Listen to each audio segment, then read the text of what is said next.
Hello and thank you for joining us here at France 24 in Paris. I'm Abbass. Well, on Thursday, the OPCW confirmed the UK's findings on the identity of the chemical used to poison the former Russian spy Sergei Skripal and his daughter Yulia. Security officials in Lebanon say their soldiers who had been held captive by the Islamic State group since 2014 may have already died. Adam, reports indicate that the remains of the men have been found. So Helmut Kohl is regarded as a visionary who changed the face of Germany and Europe. How do you think he will be remembered? He will be remembered as a very important statement in Europe. And French President Emmanuel Macron and German Chancellor Angela Merkel spoke and delivered eulogies, and they spoke of Helmut Kohl's legacy to millions of Europeans. Have both countries inherited that responsibility for maintaining a united Europe? Yes, of course, because the challenges are very important. I mean, Helmut Kohl has done...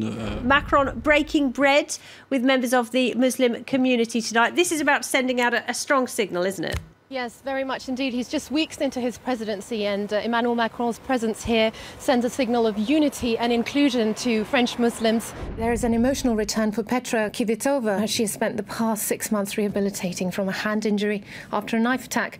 So what has the reaction been? The world's most expensive footballer, Neymar, has been making himself at home at his new club, Paris Saint-Germain. The 25-year-old Brazilian forward showed off his fancy footwork at the Parc des Princes stadium. Turkey's President Recep Tayyip Erdogan is warning the Netherlands it will pay for preventing 2 of his ministers from entering Rotterdam. They were due to address Turkish expatriates in the city. Most of the world has begun marking the start of 2018.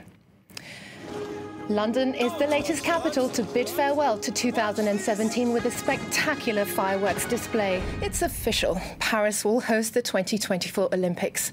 The city emerged victorious after 3 unsuccessful bids to bring the sporting event home.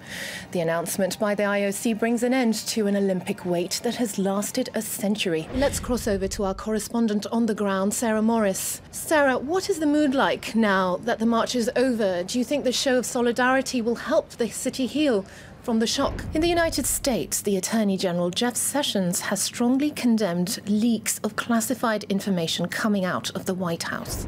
The Winter Olympic Games have opened in Pyeongchang, South Korea, with a message of peace.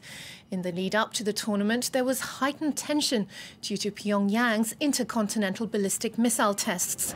That's all for this bulletin. Please do stay with France 24 for the latest world news headlines.